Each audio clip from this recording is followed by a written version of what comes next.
Bila sedang menyelam sambil minum air asin, izinkan saya ucapkan salam untuk hadirin sekalian. Assalamualaikum warahmatullahi wabarakatuh. Waalaikumsalam. Bismillahirrahmanirrahim. Allahumma salli ala ashrafi khalqika Muhammadin walillahi hamdu wa kafa wassalamu ala ibadihi allazina istafa wa ashhadu an la ilaha illallah wahdahu la syarika lah wa ashhadu anna Muhammadan abduhu wa rasuluh. Amma ba'du. Pertama-tama marilah kita panjatkan puji dan syukur atas kehadirat Allah Subhanahu wa taala yang telah melimpahkan rahmat, nikmat dan hidayahnya. Salawat serta salam mari kita haturkan kepada junjungan kita baginda Nabi besar Muhammad sallallahu alaihi wasallam. Baginda Rasulullah, tokoh revolusi sejati yang berjuang membawa kebaikan nikmat Islam yang kita rasakan sampai saat ini hingga akhir zaman, insya Allah. Yang saya hormati Bapak Pimpinan UPTD SMP Negeri 3 Angkona, yang kami hormati Bapak Kepala Desa Watang Panua, serta Dewan Guru yang saya hormati, dan teman-teman yang saya cintai, serta adik-adik yang saya banggakan. Melalui kesempatan ini, izinkan saya menyampaikan ceramah dengan judul Keutamaan Ilmu. Hadirin rahimakumullah, bersyukurlah kita sebagai umat muslim, di mana tahap awal yang harus ditempuh seorang muslim sebelum beramal ibadah adalah mempelajari ilmunya. Ilmu sebagai dasar utama dalam melakukan suatu amal dan pekerjaan apapun. Ilmu bagaikan posisi pohon, sedangkan ibadah menduduki kedudukan posisi buah. Posisi keutamaan pohon adalah asal atau pokok, sedangkan pemanfaatan yang dihasilkan didapatkan dari buahnya. Hadirin yang diberkahi oleh Allah Subhanahu wa taala. Diriwayatkan dari Abi Umamah Al-Bahili, ia berkata, pernah dikemukakan di hadapan Rasulullah Sallallahu Alaihi Wasallam tentang dua orang. Yang satu ahli ibadah yang tidak berilmu, sedangkan yang satunya orang alim yang berilmu. Rasulullah Sallallahu Alaihi Wasallam bersabda, kedudukan orang yang berilmu di atas orang yang ahli ibadah, sebagaimana kedudukanku atas orang yang paling rendah di antara umatku. Selanjutnya, beliau bersabda, sesungguhnya Allah, para malaikat, seluruh penduduk langit dan bumi, sampai semut-semut dalam liangnya, juga ikan-ikan memohonkan rahmat kepada orang yang mengajarkan kebaikan pada manusia. Hadis riwayat Tirmizi. Hadirin yang berbahagia, karena itu seorang muslim harus memiliki keduanya, ilmu dan amal ibadah yang baik dan benar. Oleh sebab itu Hasan Basri berkata, tuntutlah ilmu tanpa mengesampingkan aspek ibadah, dan beribadahlah tanpa mengesampingkan aspek ilmu.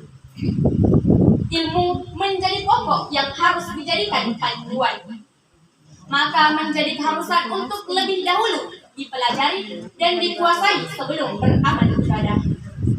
Rasulullah Shallallahu Alaihi Wasallam bersabda tentang keutamaan orang yang berilmu sebagai berikut: tidur dengan mendasar ilmu lebih baik daripada beribadah secara bodoh tanpa didasari ilmu, karena sesungguhnya orang yang beramal tanpa didasari ilmu banyak merusak amalnya daripada membaguskannya. Angkat barang di atas bahu, barang besar terasa berat bila rajin menuntut ilmu, selamat dunia dan akhirat. Hadirin rahimakumullah, Islam sangat mengutamakan ilmu. Wahyu yang pertama kali diturunkan oleh Allah Subhanahu wa taala adalah Iqra, baca.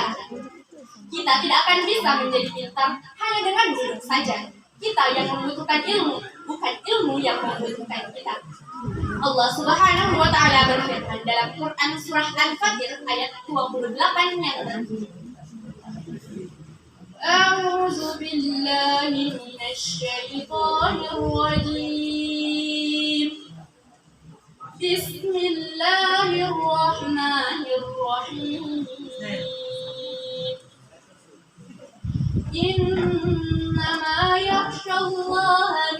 عباده العلماء. صدق الله العظيم.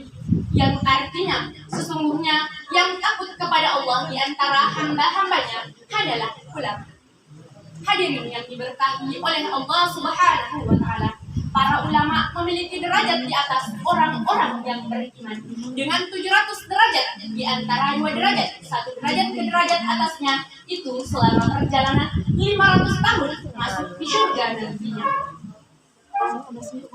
Hadirin yang insyaallah dirahmati oleh Allah Subhanahu wa Ta'ala, keutamaan hanyalah ada pada ilmu. Jangan tinggalkan ilmu agama ini. Itu adalah sesuatu yang sangat mahal, tidak mungkin bisa kita raih kecuali dengan belajar. Orang yang menuntut ilmu sama halnya dengan orang yang berjihad, dan orang yang berjihad akan mendapatkan surganya Allah. Siapa yang tidak mau masuk surga? Pasti kita semua mau masuk surga. Semoga kita semua termasuk orang-orang yang akan berada pada surganya Allah. Amin ya rabbal alamin. Hadirin rahimakumullah, pendidikan menjadi jalan menuju gerbang kesuksesan masa depan yang cerah dan lebih baik untuk membahagiakan dan membanggakan kedua orang tua, keluarga, nusa dan bangsa. Sahabat-sahabatku, semoga kita semua termasuk golongan hamba Allah yang memuliakan dan berbakti kepada kedua orang tua. Karena ridho Allah ditentukan oleh ridho kedua orang tua, dan kemurkaan Allah juga ditentukan oleh kemurkaan kedua orang tua. Allah Subhanahu wa Ta'ala berfirman dalam Quran surah Al-Isra ayat 23 yang berbunyi, Bismillahirrahmanirrahim. Wa qada rabbuka alla ta'budu illa iyyahu wa bil walidaini ihsana. Imma yablughanna indaka al-kibara ahaduhuma aw kilahuma fala taqul lahuma uffin wa la tanharhuma wa qul lahuma qawlan karima. Shadaqallahul azim. Yang artinya, dan Tuhanmu telah memerintahkan agar kamu jangan menyembah selain Dia, dan hendaklah kamu berbuat baik kepada ibu bapa. Jika salah seorang dari keduanya atau kedua-duanya sampai berusia lanjut dalam pemeliharaanmu, maka jangan sekali-kali engkau mengatakan kepada keduanya perkataan dan janganlah engkau membentak keduanya, dan ucapkanlah kepada keduanya perkataan yang baik.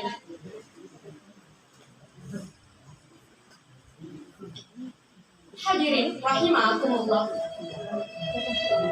berbaktilah kita kepada kedua orang tua kita, karena salah satu tiket untuk masuk surga ialah dengan berbakti kepada kedua orang tua. Namun banyak anak yang justru menyia-nyiakan tiketnya. Contohnya, ketika kedua orang tua melarang anaknya menggunakan pakaian yang seksi, mereka justru membantah dan membentak kedua orang tuanya dengan alasan orang tuanya kolot, kampungan, tidak mengikuti perkembangan zaman, dan menganggap kedua orang tuanya terlalu mengekamnya. Tak jarang juga anak yang terlalu mementingkan karirnya dibandingkan kedua orang tuanya. Mereka terlalu sibuk menumpuk harta sehingga melupakan kedua orang tuanya. Tindakan ini sungguh sangat tidak bisa dibenarkan dengan alasan apapun. Ternyata benar, istilah kasih sayang yang berkembang di masyarakat yang mengatakan bahwa kasih sayang orang tua sepanjang masa, sedangkan kasih sayang anak sepanjang gala. Kita tahu siapa itu gala? Gala adalah kayu atau bambu yang biasa dipakai. Jual-jual mangga surga sama rambutan yang panjangnya hanya 7 sampai 10 meter. Wah, segitu Ji, rasakah sayang tak sama orang tua tak? Hadirin yang insyaallah dirahmati oleh Allah Subhanahu wa Ta'ala. Masih pantaskah kita berkata kepada kedua orang tua kita? Masih pantaskah kita membentak kedua orang tua kita? Masih pantaskah kita bersikap dingin kepada kedua orang tua kita? Masih pantaskah kita membantah kedua orang tua kita setelah semua jasa dan pengorbanan yang telah mereka berikan kepada kita? Wahai anak yang soleh dan solehah, berbaktilah kita kepada kedua orang tua kita. Satu orang ibu mampu merawat 10 orang anak, sedangkan 10 orang anak tidak mampu merawat 1 orang ibu. Ya Allah, berikanlah kepadaku dan keluargaku kesehatan, kesejahteraan, dan limpahan rezeki, agar aku bisa mewujudkan impian dan cita-citaku untuk membawa kedua orang tuaku ke kota suci Mekah dan Madinah sambil mengitari Baitullah Ka'bah dan mengucapkan labbaik Allahumma labbaik dengan uang hasil keringat itu sendiri. Amin ya Rabbal Alamin. Agar sehat jiwa dan raga, rajinlah berolahraga. Banyak harta kita yang jaga, banyak ilmu kita yang terjaga. Demikian yang dapat saya sampaikan. Kekurangan saya semata-mata karena saya manusia biasa, dan lebih saya semata-mata hanya milik Allah Subhanahu wa Ta'ala. Wallahu hadina syiratal mustaqim, wabillahi taufiq wal hidayah wal inayah. Wassalamualaikum warahmatullahi wabarakatuh.